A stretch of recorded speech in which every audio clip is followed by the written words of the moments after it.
Welcome again to a very special episode of the HR Like a Boss podcast. This is our 200th episode. And if you cannot tell, we are recording this live at Delmonico's, baby, in Independence, Ohio. Clearly, there is free food and drinks when you get a bunch of HR professionals together, and we are going to have a blast. My name is Joe Szafraniec. I am the host of the HR Like a Boss podcast and the founder of Willery. That being said, I have a few things I want to share. Clearly, we are recording this in a live audience, and we're going to have as much fun as we can, especially in the fact that we're going to be interviewing some really badass HR professionals and friends of mine. Now, I'm going to try not to get emotional. I told myself, and I practiced this a number of times, I literally cannot believe that this is our 200th episode. When this idea of HR Like a Boss came to be, it was just a presentation that I was going to do at NORC in 2018. And I did that presentation as a trial at Kent State University just a few months before. And I got 150 college-age students to not fall asleep and get 1 hour or one extra credit on their business school exam that they had coming up, which was amazing. And then we did this presentation at NORC, and Bridget Klein was so gracious. She has a fear of elephants. There's an actual name for that, which I don't know. But there was an elephant in the room when we were talking about HR. You ever feel like sometimes when you walk into a room, you're like, oh my gosh, what is going on? Well, Bridget, with her fear of elephants, walked into NORC in an elephant outfit, which was absolutely crazy and comical and fun. Anyway, where I thought I might get emotional is in 2019, I lost my mom, who was the most creative, spirited person that I know. She was a watercolor artist and my biggest fan. She passed away on March 1st, 2019. And then regretfully, 55 weeks to the day, my dad passed away from pancreatic cancer, right in the midst as COVID was becoming what COVID became for all of us. And I went through this personal transformation with those changes. And one major thing that I decided to do was to make an impact, to carry on the legacy of my parents, and to try my best to influence and inspire the world. And I thought, what's the best way for me to do that other than through the HR profession? Because I think you have the greatest potential to transform how people feel at work. That said, I got this crazy idea to write a book. Instead of jet blacking my hair, which I still have a full head of hair, looking around, so you, George, we're good. Okay. That said, I didn't want to get a Corvette or anything like that, so I started writing this book. It was called I Got It All Wrong. And as it turns out, I did get it all wrong because I literally could not get past the title page. And I had told Bridget about this story, Bridget Klein. And she said, John, I have an idea for you. Can you tell me how your book's going? I said, it's not going really well. Can I give you a suggestion? I'm like, sure. Why don't you write a book called HR Like a Boss and base it upon that presentation you had done at Kent State and at NORC? I think it'd be a lot easier. And all I heard her say was, I think it would be a lot easier. Because we had the agenda and the content already written out. And what turned out to be the baseline of that presentation, which I think you were there, George, if I remember correctly, was to think differently about human resources, to be different, to be better, to take action, and to make an impact. So I started writing, and then sure enough, about 2 months into writing, I reached out to Steve Brown and Tim Sackett, two friends of mine, and they gave me advice. And when Steve said, hey, John, one last thing, would you mind if I introduced you to the publisher at SHRM, the editor of the SHRM books? And I'm like, what for? He's like, well, you're writing a book, and wouldn't you like to pitch him your book? I'm like, I'm not a writer. I'm just doing this thing for fun, and it's one of those things in my life I want to do. Anyway, I got on the phone with Matt Davis. Within 5 minutes, he's selling me on why SHRM wants to publish HR Like a Boss. And I was dumbfounded. I dropped the phone at one point. I picked it back up, and at the end, I said, hey, Matt, do you mind me asking why you have an interest in going into business with me? Someone that's never written a book before. I realized while I was saying this, I probably should have shut up and just said, thank you. He said, number one, I love the title. And I think the timing of what you're going to write is going to be profound. I think secondarily, with Steve Brown's recommendation, I know you're going to write a great book. And can I curse on this? Am I allowed to do that? I said, oh shit, I've never written a book before. What in the heck am I going to do? And it turns out I didn't say those things in front of Matt. Fast forward the tape, about a year later, I finished the manuscript. That manuscript was then published by SHRM and became their first ever #1 new release on Amazon.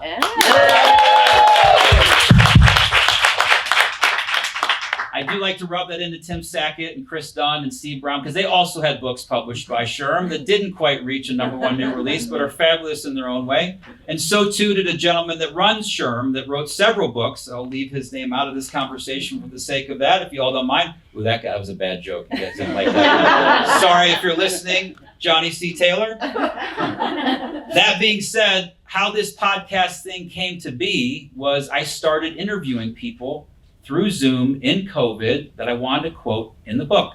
And the very first person that I interviewed was Lauren Rudman. And sure enough,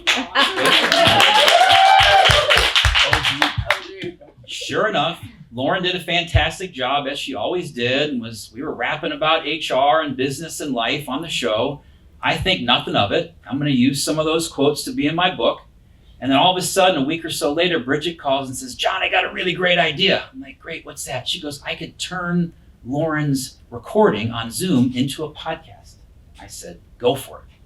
So that was technically the very first episode of HR Like a Boss, a recorded episode.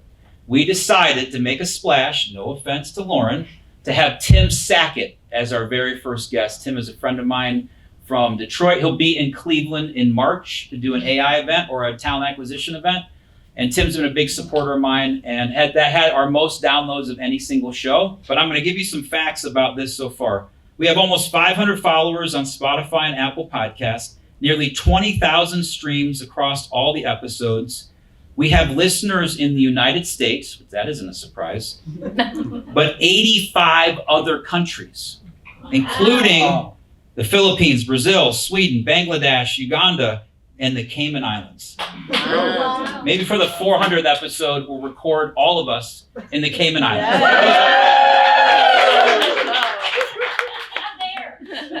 Keep buying Willery services and we'll increase our chances of that happening.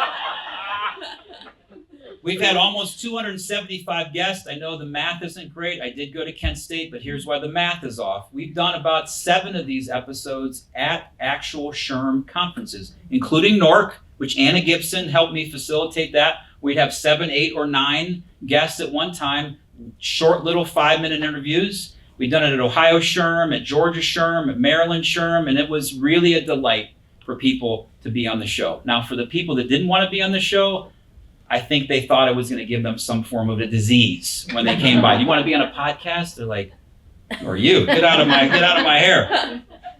Anyway, here's what I want also. I'm going to end with this before we get into what you all are here for. The really cool part is we've had 275 people, probably many names you haven't heard before, which was the point of the show, is to highlight you as human resource professionals and showcase your amazingly awesomeness and your ability to drive impact inside of your business as you transform human resources.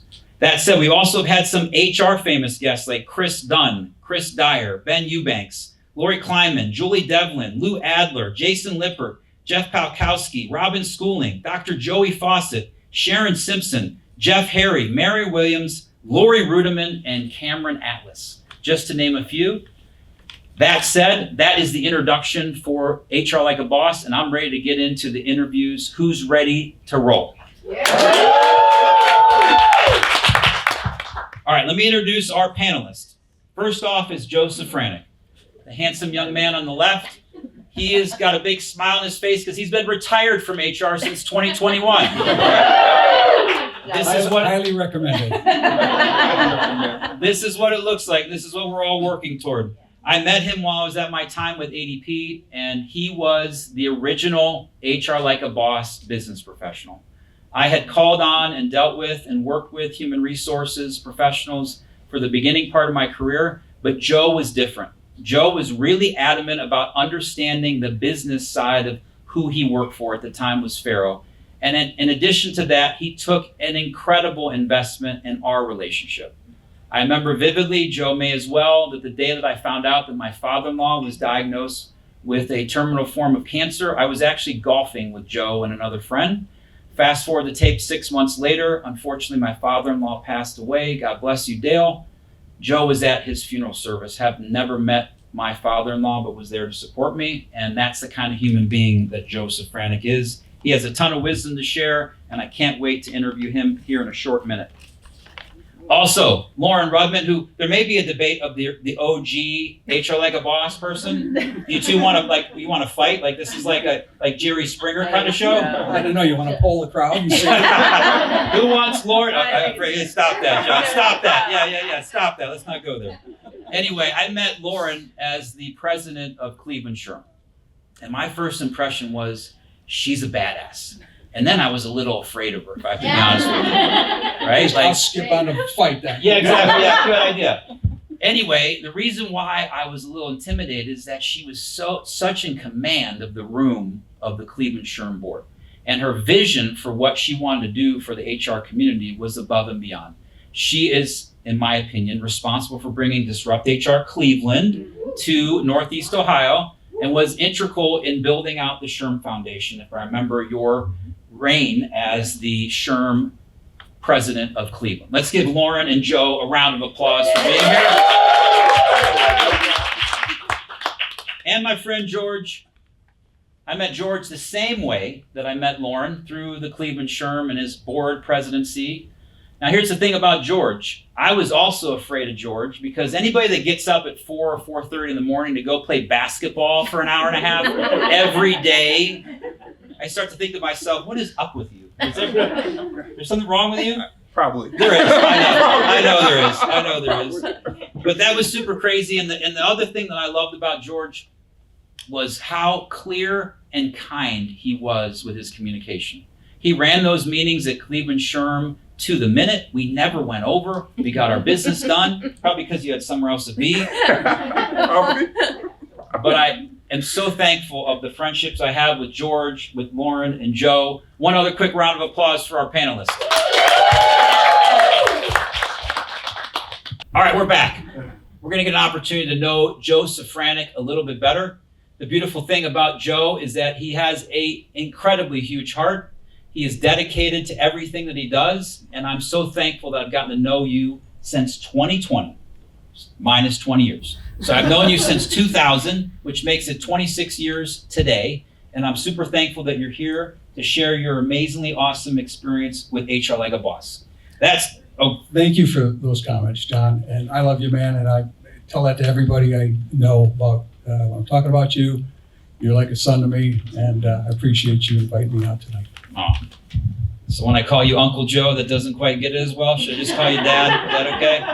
Dad 2.0? The bartender asked me if I was you, and I said, no, I'm John's uncle. He's the guy. Perfect. All right, so Joe, tell me the very first time you heard about HR Like a Boss. The first time that I heard about HR Like a Boss, the term coined, was from John. I had actually been practicing components of HR Like a Boss for a long time. And John at the time was working for ADP, and he happened to refer to me as an HR guy. And I said, well, John, I kind of see it a little bit differently. And you know, I've worked in HR for my entire career. I said, but I actually view myself more as a business guy who just happens to do HR.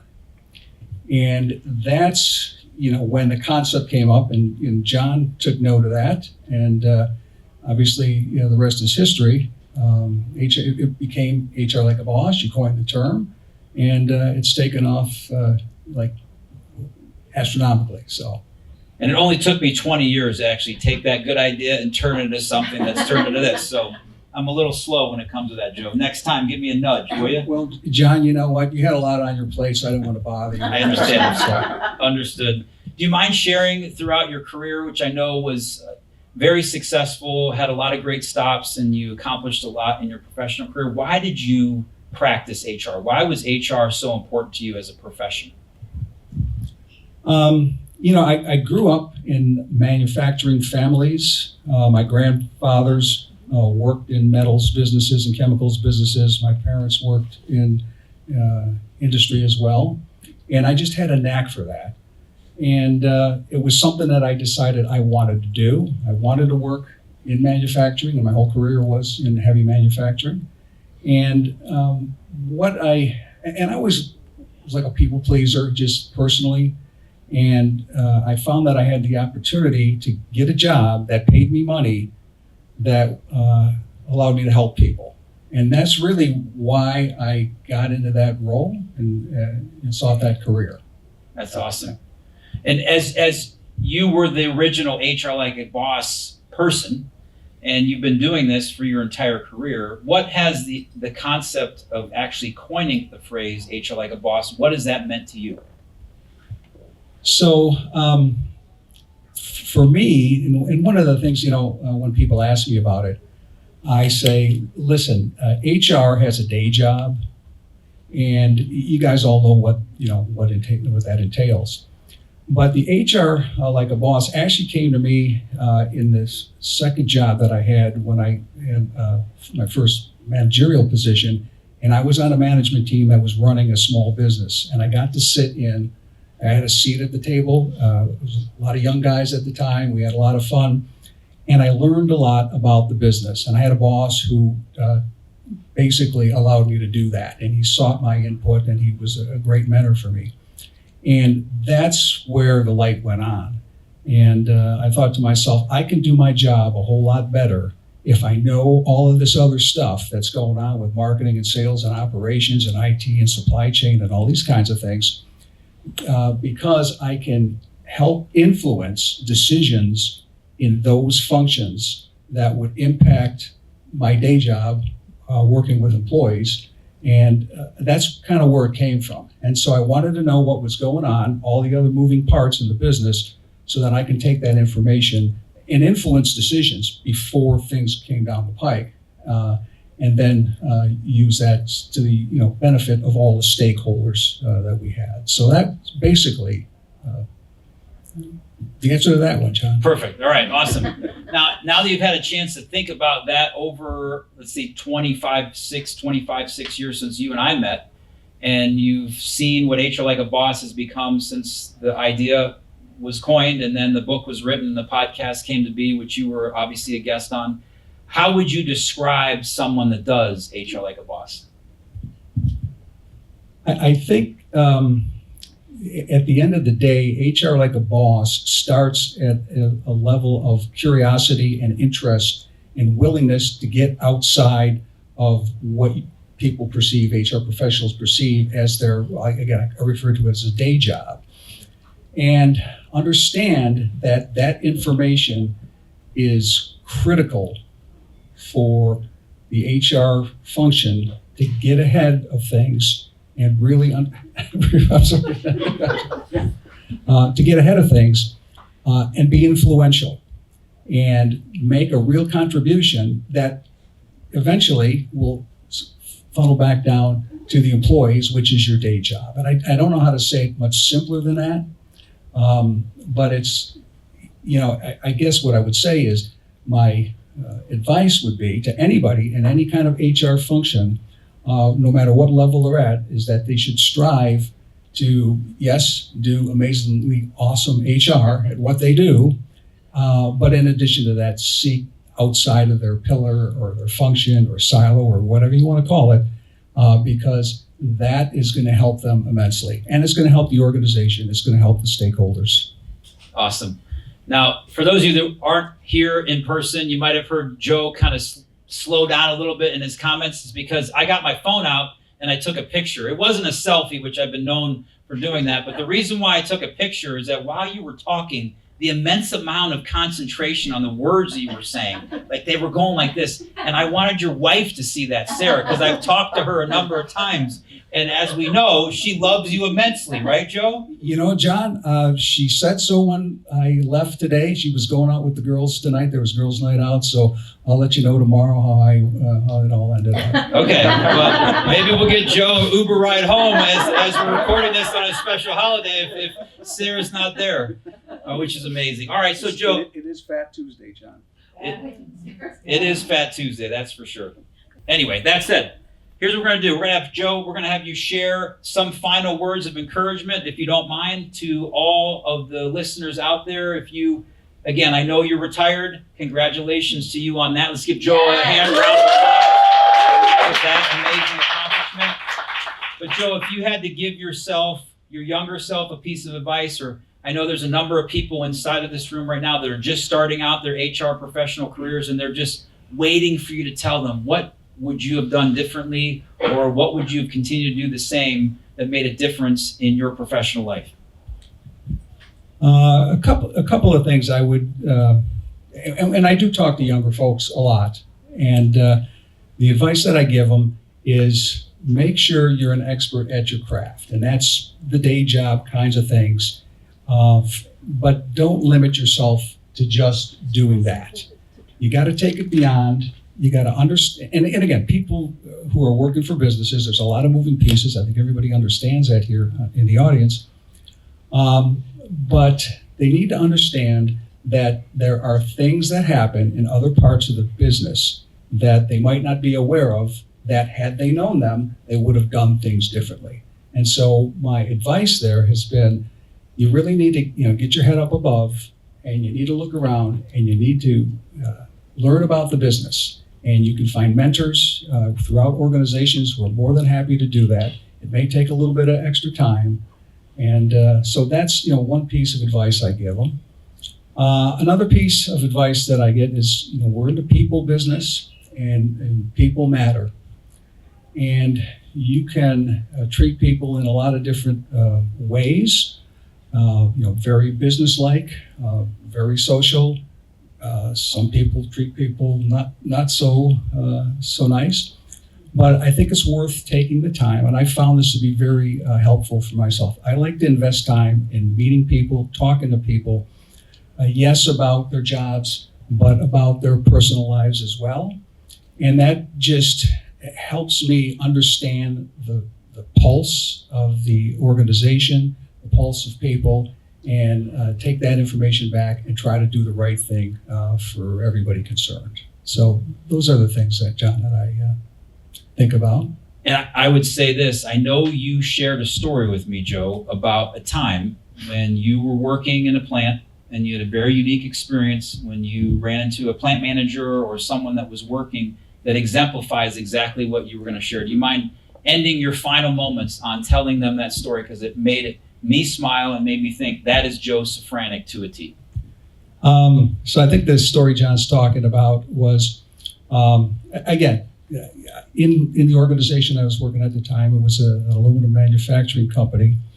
And I was traveling over in England at a smelting operation, which requires a lot of electricity in order to produce the product.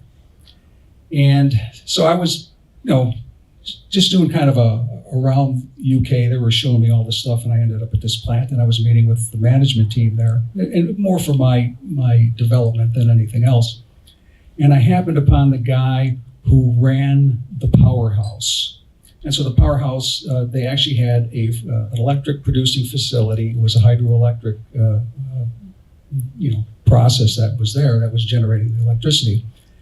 And the guy I was talking to, and again, I was probably, 27, 28 years old, and this guy was like 55 years old. And he made the assumption that I really didn't know anything about this power process or much about aluminum smelting or those types of things. And he asked me a question about, hey, what do you know about this?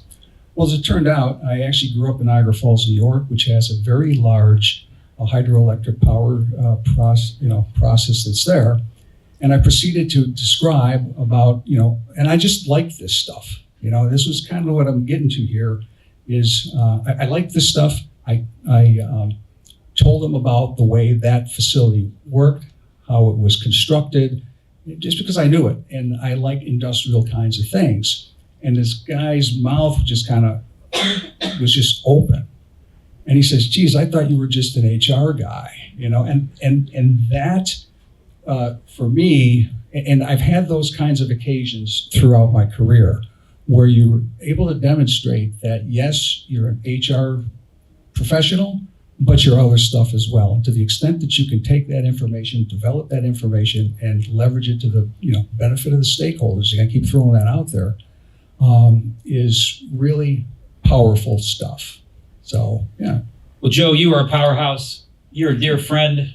I'm going to start calling you Uncle Joe from now on, if that's okay. We've coined that. We've officially crossed that realm, if that's okay. That's okay, John. Yeah, I don't need to be in your will. Your two boys can have all. So I can take you out then? Is that what that means? You can take, or I'll take you out later tonight once this is all over. I was talking about taking you out of my will. Oh, okay. Oh, shoot. Wait. Did you get that, Lizzie? Yeah, okay, all right. Well, I'll be waiting for that $5, Joe. All right, okay. Thank you for being on. I really appreciate you.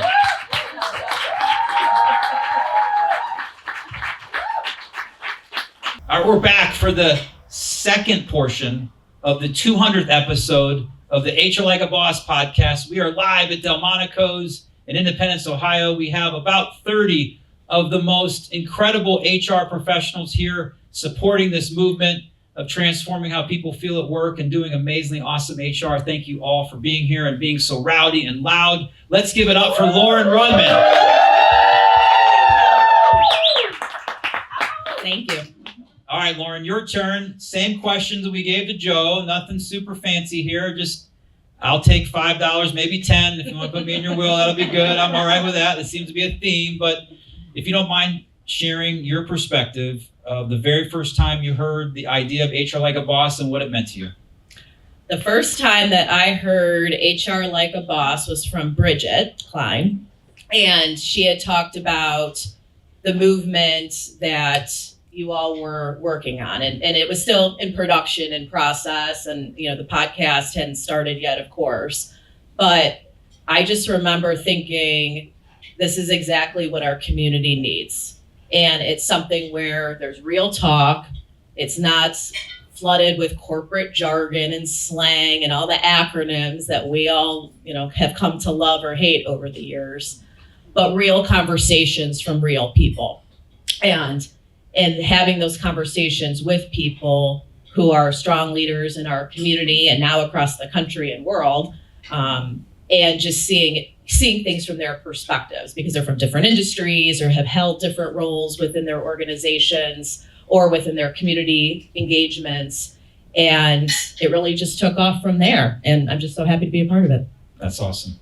Now, I know you've probably asked yourself this question often, why am I in HR?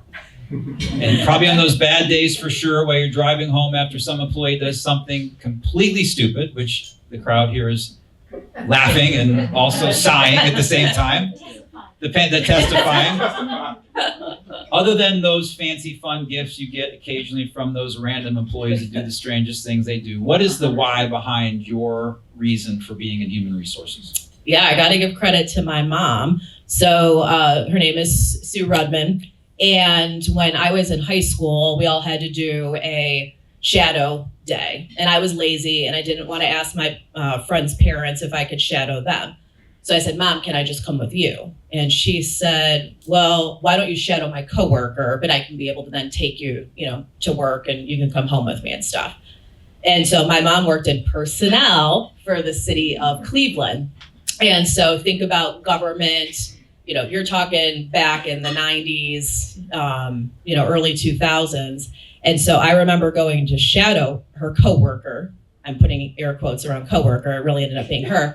But I remember seeing her and her coworker hire people on the same day and then unfortunately also terminate people on the same day. And I remember thinking, that's really cool. And so when I started the college application process, I looked for colleges and universities that had an HR major, but I also wanted it to be in the business school because that was something from, my high school education was, hey, it's important for you to understand business and understand accounting and finance and economics, marketing, all the other facets of business. And so that's really how I got into HR. So credit to my mom. I don't know if she listens to podcasts. I don't think she knows what a podcast is, but I will gladly share this with her.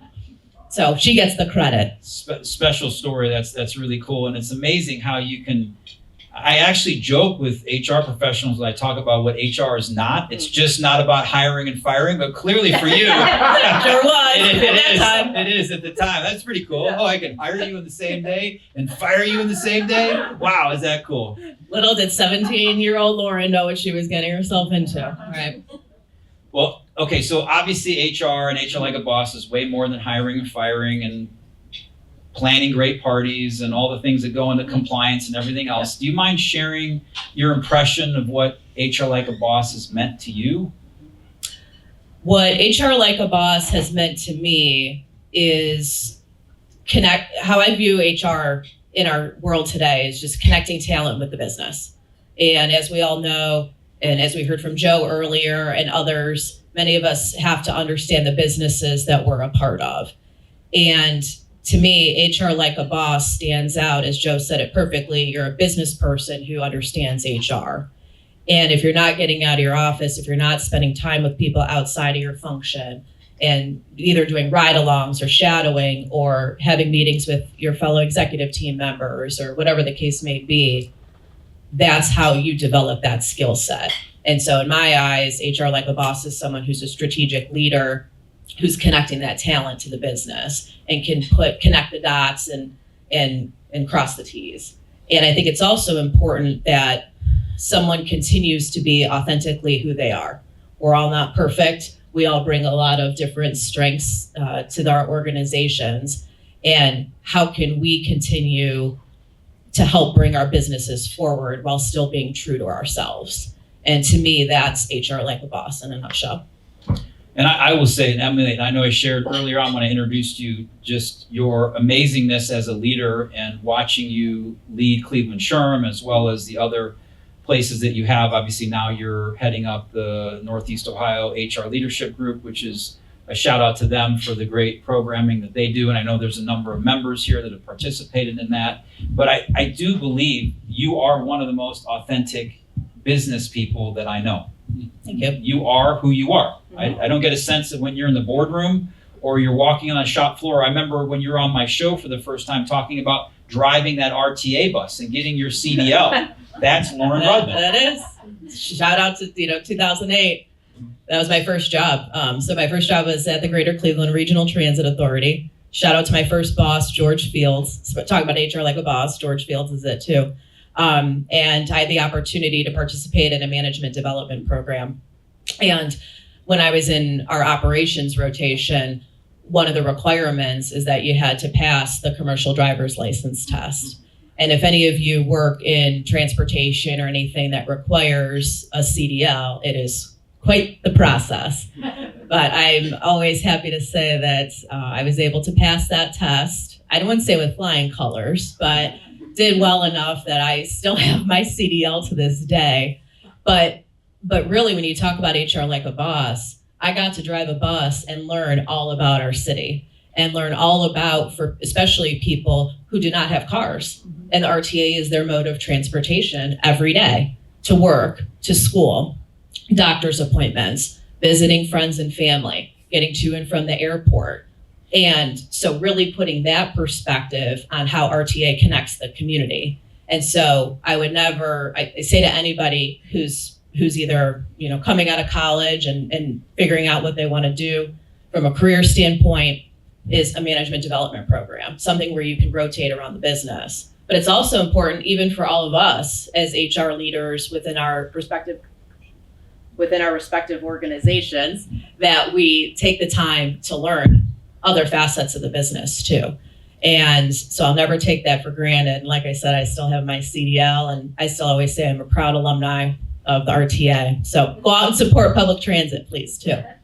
All right, so your job in retirement is when we have the HR Like a Boss bus, you're actually going to drive I'm it. driving it, baby. You got an idea of that? Casinos, HR Like a Boss, casino trips, wherever we want to go. We'll drive it from Cleveland down to Yes. Fort Lauderdale, then we'll fly to Cayman Islands There you for the go.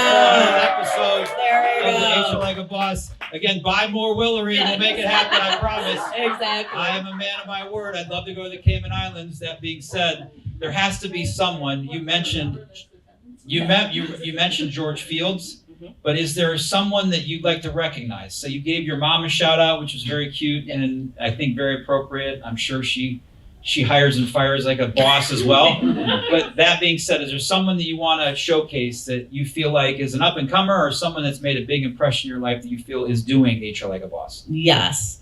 And I have to give, I'm not gonna lie, I have two, so sorry. You have the mic. Okay, thanks. Actually, I'll have three then, but I'll make it quick, I promise. Wait, So first, Lizzie just went, oh no. Lizzie, I'll make it quick, I promise. First, I think you said his name earlier, Steve Brown. I mean, the father of human resources, like in our country, and everything that he does, and how he remembers people's names, how he will go out of his way to connect you with people. I mean, what a gem that we have to the HR field. Second, I got to give a shout out to a friend of John and I, mutual friend, Tom Mobley. Tom was he hates it when I say this. I went to Miami University, and he was my professor, he was my advisor, and he was my boss in my internship. So he had a triple whammy. And still to this day, I mean, he encouraged me to get involved with Miami SHRM. I was the president of Miami SHRM back in the day. And then when I moved back to Cleveland, he was all about getting connected in the Cleveland SHRM.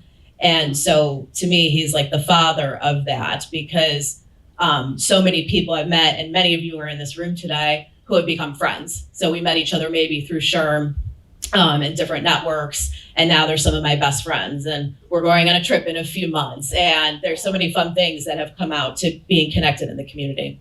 And then real quick, third, one of my previous bosses, Dawn De Los Santos, she was my boss at Erico and Pentair, and she was the ultimate HR professional. She knew her craft, she was pointed, she was direct, but she always cared about people. And it was, how is this going to impact people? And even when you have to make really, really hard business decisions that gut you in the stomach, we have to always recognize, how do you make people feel? And so that has always stayed with me. So sorry I hit three, but I have to come out. No, it's okay. No problem. I have a Tom Mobley story. I'll keep it quick because you went over. Last year, I was commiserating with Tom. You introduced me. He ended up being on the podcast. We've made friends. And it's about 3 months before SHRM Annual. And Tom reaches out to me and says, hey, are you going to SHRM Annual? I'm like, yeah, great. I am. Are you going? Yes, I am. He says, where are you staying? I haven't made my hotel room yet. He goes, why don't you stay with me? And in the moment, I was like, sure. And then I thought to myself, I don't really know this guy. I had him on my podcast once. I'm 52 years old. He's, I think, slightly older than I am. Like two dudes in San Diego, just like having a blast around SHRM Annual. I get there. I remember telling my wife, and I told by mistake Tim Sackett, who did not let me live that down. Like, you are staying with another grown man. It's like, are times tough at Willery right now? Like, what is going on? If you want to, I can get you your own hotel room. And we had a blast. Like, literally had a blast. We palled around together. There were no awkward, weird men moments at that time. Like, the bathroom was used at the appropriate time, and we all just had our schedules and had fun. And I cannot thank you for that introduction. That's the power of us, of building our community, of connecting people that we think could benefit from knowing one another. That being said, I'm going to end with this. I'm going to give you a chance for some words of encouragement to share to this audience, as well as those that are listening, about how to make the most of your time as an HR leader. I would say the best piece of advice to give to the HR community is get connected, is in the spirit of what John just said. You all are connected. We're all part of the HR Like a Boss movement. Are you involved in your local chapters? Are you involved in some form or fashion to the nonprofit space? Find your community. I'm lucky enough where I found it early on in my career, and it's helped me 20 years later. And I had the benefit of then making friends. And some of my best friends are from the days that when I got involved in my community. And a lot of you are solo HR professionals. That's tough. I'm lucky I have a team, but it's lonely sometimes when you're the sole person. And so how can you find that community to come help you? And if you don't have a community, create your own. I mean, people are always willing to meet with other people. And that's the beauty of Cleveland Midwesterns. We love to connect with people and welcome people in.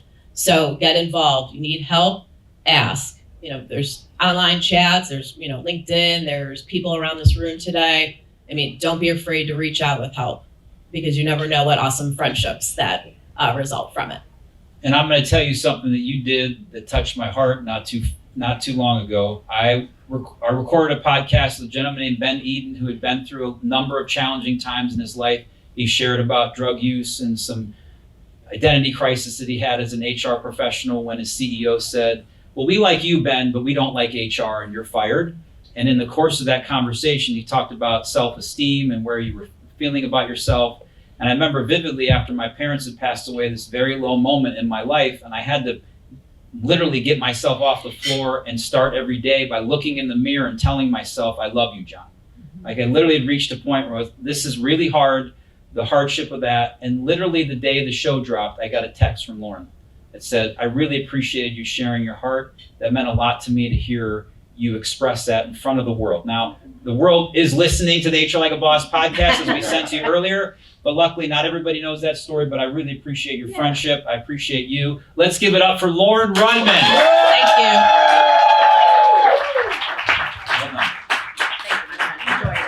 All right.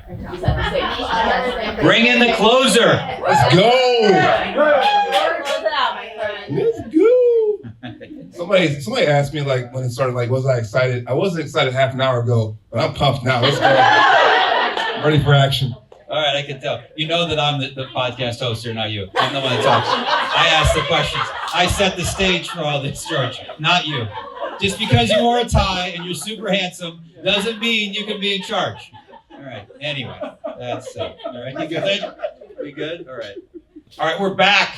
One final podcast host, episode, conversation, guest, all things George Sample. Great job to Joe Szafraniec. Great job to Lauren Rudman. But we're here to dive into why in the world do you shoot baskets at 4 a.m. when you could be sleeping? Oh, wait, that's not what this is all about. This is all about HR Like a Boss. George, you mind telling me the first time you heard the phrase HR Like a Boss and what it meant to you? Yeah, it was back in 2018. So I was back in Newark. It was the first time he did the actual presentation. So this thing has lots of energy. I think he's throwing out tchotchkes. He's running around the stage. I'm like, am I at a presentation? This is a music concert. He was just like trying to make sure this worked and is connected with the audience for this thing. So yeah, that first time at Newark, 2018, when he did the actual presentation, I was in the room for that. The crazy part about that, I remember strategizing with Bridget. The second slide after HR Like a Boss was, I hate HR. That was my slide. And I thought either all of you were going to leave immediately and like boo me off the stage, or what happened, if you remember, is that literally we had people sharing their stories about why people hated them as human resource professionals because of the job that they did. And I literally remember vividly a couple of people crying in the spirit of that. And it was just very moving, and I thought to myself, we're onto something, and thank you so much for your fellowship and support. So tell me, George, why are you doing human resources? What about this profession has drawn you to it and kept you in it and giving such a strong spirit to the community? Disclaimer, I'm a computer programmer. like legit. Like my undergrad degree is computer science. Like I came out, I went to Lubrizol, I was a programmer. And I started working HRIS stuff. And then in parallel with that, I got really involved in our employee resource groups. So I was like the president of our African American resource group. Back when I was a young professional, I was one of the founders of our young professional resource group we had at Lubrizol. So in addition to doing like my actual job, 40 hours a week, I was doing all this ERG stuff, another like 20 hours a week, like United Way committees. If there was some social thing happening at Lubrizol, I was there. I was there doing that thing. So after a while, like my successor, my person who was in charge of inclusion for Lubrizol, so Lubrizol, 7,000 employee global company. So the manager of inclusion is just like, hey, you would be great at this job. I was like, what job? Like, I'm a programmer. Because I was working on like HRIS stuff. And he's like, hey, you have made relationships as an individual contributor. You forged relationships across the globe at this Fortune 500 company. All the stuff in regards to inclusion, we can teach you that stuff. But the relationships you need to have to be successful at this role, you've shown that over and over and over again. So I was like, does it come with a raise? I think that was like my only question. Like, does it come with a raise? Did it? Like, it did. It was nice. So I find myself at 29. Now it's this Fortune 500 company, now on the global leadership team, reporting directly to a CHRO. And the first month I was in that job, we're in a meeting talking about our global succession planning. And I don't know what my thoughts were in regards to how that process happened, but I remember the room we were in. My mind was blown. in regards to how organizations think about succession planning, how you think about moving talent around, all those different pieces. I don't know what I thought it was, but I was like, wow, I am never going back to IS ever again. That was literally the first month. And it was like that meeting. It was like literally that meeting. And I was like, I went back and got my MBA. I like enrolled like that week to get my MBA. I was like, I'm gonna do this. Like, it was a fantastic way to actually see how companies think about talent acquisition, talent movement, talent development at that kind of level. What an amazing story. And nothing wrong with HRIS, George. I mean, we have a lot of friends that are in the HR tech space. We provide that service at Willer. Let's not throw them under the bus in the process. Remember, we're trying to go to the Cayman Islands here. We're crying out loud. That being said, George, I know it's been some time since 2018. Tell me what today HR Like a Boss means to you. So there are two parts of that to me. The first part is ownership. It's ownership. Because, you being an HR professional, you're part of the backbone of the organization. Every organization has people. So the work that we do to make sure that we are owning all these people, kind of outcomes and results for our organization is paramount. So number one, to me, HR Like a Boss is about ownership, making sure we're not passing the buck. We're not saying that's someone else's job. We're taking ownership of those things and taking ownership of the results. And the second thing, and we talked about it, each of the other folks talked about it, is that connection piece.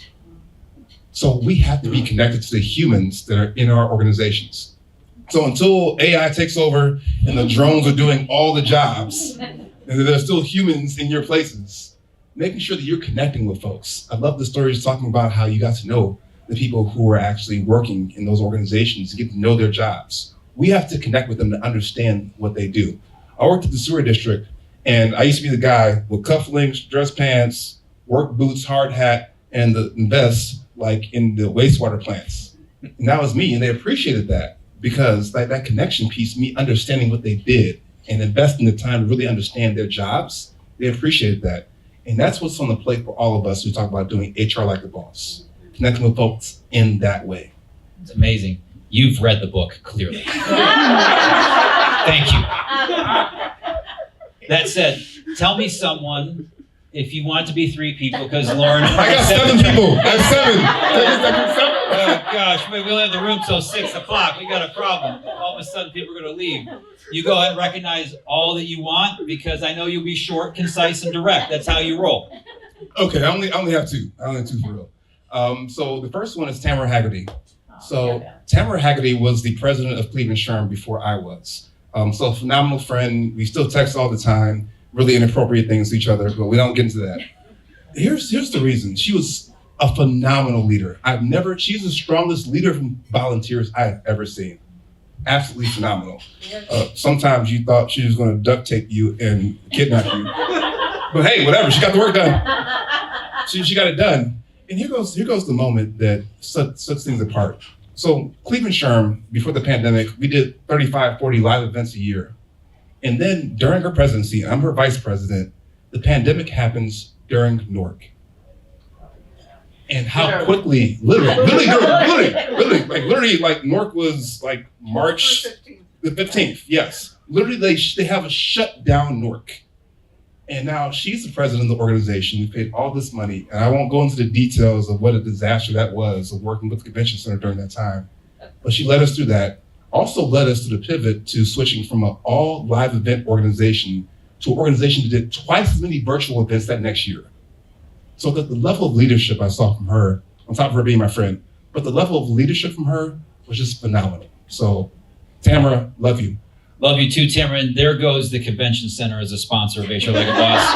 Dang it, I had them on the list. They were a prospect. Happening in the Cayman Islands anyway. I understand. I know. The Cayman Islands anyway. We are. Yes, we are. Anyway. Yes. Other person is Talia Seals. So Talia, I've hired 3 different times.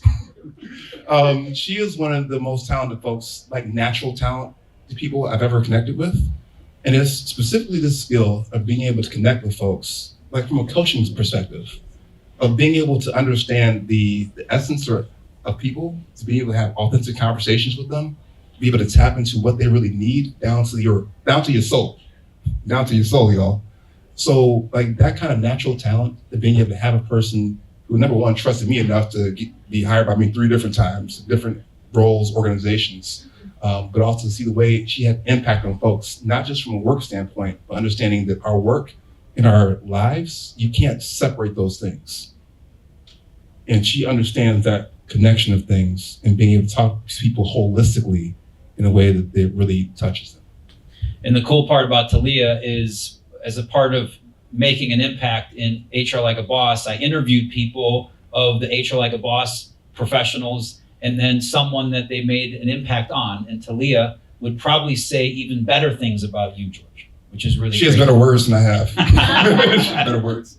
All right, so that being said, we're going to get you out of here. We're going to wrap up this show on this. How about some words of encouragement? What, in your infinite wisdom, having seen all the wonderful things you have over your career, what wonderful things could you suggest to HR professionals as they continue on their journey of doing HR Like a Boss in their own way? Yeah, so I thought about this while other folks were talking, and I decided that instead of giving advice to HR professionals, I would give a thank you to John. When you talk about creating because John could have just wrote a book and just be like, here goes the book, and then just kept it moving. They could have done that. So I want to get to both John and Bridget. I don't know if there's a camera for her, but yeah. But for not just writing a book, not just creating something, but creating and cultivating a community.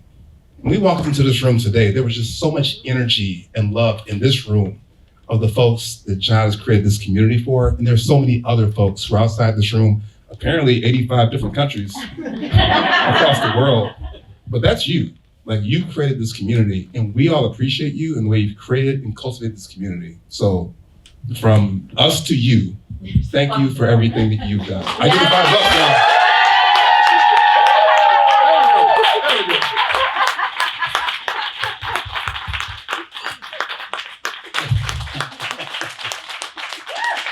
Thank you so much. Thank you.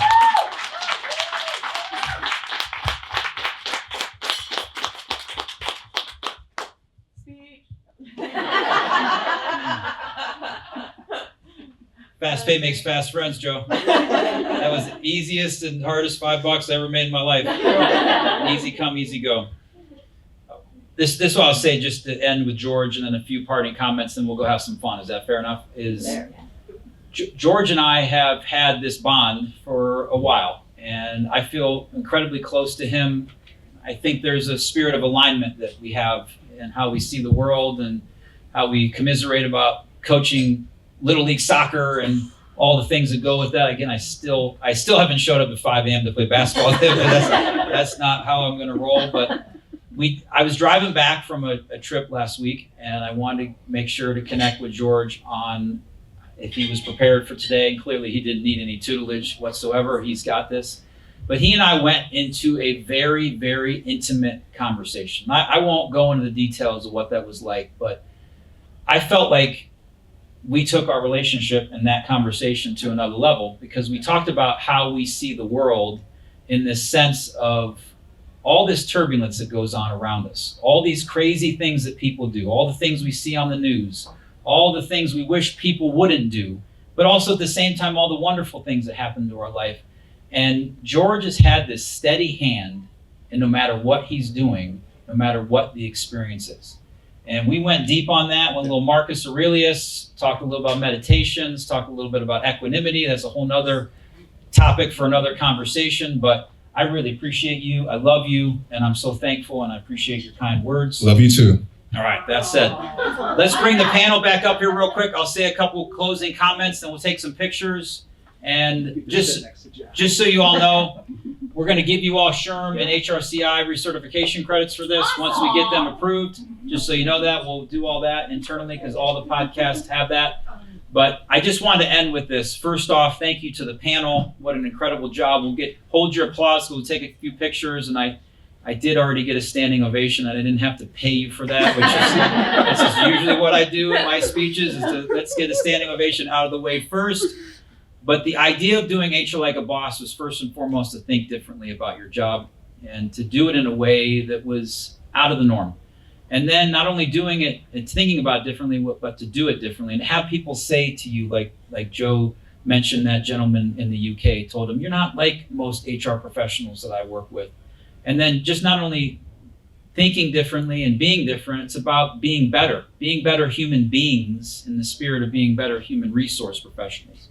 And then when you talk about like a boss, it's taking action. The like a boss phrase has all kinds of meanings to people. I grilled like a boss. I did the laundry like a boss. But I don't sit there and think you laid on the couch like a boss. Is that something we could probably say? I really got after that? No, you have to take action and you have to get after it. And then the last thing that I will say, which I hope is my legacy as a human being, is that to make an impact. The chance that you have as a human resource professional to make a difference in people's lives is so incredible. And this would not be possible without Bridget Klein, her wonderful vision for what this turned out to be, Lizzie, Gavin, for all the behind the scenes work that she does, and that this 200th episode was her idea. We'll give her credit for that. Zaria Moore behind, who's also running all things HR Like a Boss community, which is amazing. Susie Kalau and Sarah Radford, who are the biggest advocates for HR Like a Boss inside of this, as well as Jennifer Forjak, who's not here, who's our internal HR manager and is a sounding board for us. And that being said, that concludes this 200th live recording of the HR